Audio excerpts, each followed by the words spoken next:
जंग ग्रुप का मालिक मीर शकील एग्जैक्ट की कामयाबी और बोल की जियो से 10 गुना ज्यादा रेटिंग से एक बार फिर खौफजदा।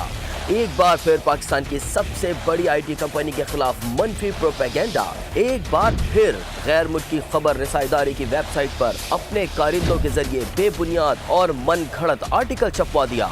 पाकिस्तान की सबसे बड़ी आईटी कंपनी एग्जैक्ट के इस झूठे और बेबुनियाद आर्टिकल से मुतालिक मीडिया गॉडफादर और बीबीसी से 5 सवाल। पहला सवाल, आर्टिकल के मुताबिक कंपनी के खिलाफ तहकीकात 1980 से जारी है। कोई झूठे और फरेबी मीर शकील को ये बताए कि 1980 में तो एग्जैक्ट का वजूद ही ना था। क्या कंपनी के कयाम से 2 दहाई कबल मीर शकील या उसके वालिद खुद कंपनी चला रहे थे?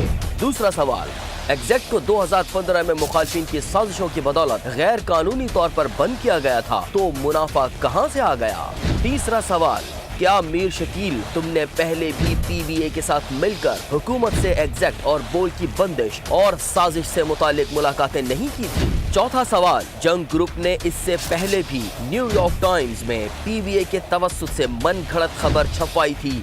क्या एक बार फिर पाकिस्तान और एग्जैक्ट की तरक्की से जलकर साजिश बुनी गई है? पांचवा सवाल, क्या झूठा और लिफाफा सहाफी इदरीस बख्तियार जो कि बीबीसी का साबिक मुलाजिम था और अब जियो में एक अच्छी पोस्ट पर काबिज है, जावेद सुमरू बीबीसी का मुलाजिम जो पहले दी न्यूज से वाबस्ता था, और तीसरा शख्स जियो का लंदन में कारिंदा जो पहले बीबीसी में था, मुर्तजा अली शाह, उनको इस्तेमाल करके तुमने ये आर्टिकल छपाया।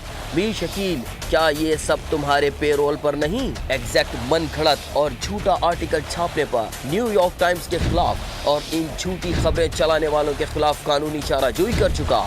इस बार भी इस साजिश में मुलव्विस तमाम अनासिर को बेनकाब करने के लिए कानूनी रास्ता इख्तियार किया जाएगा।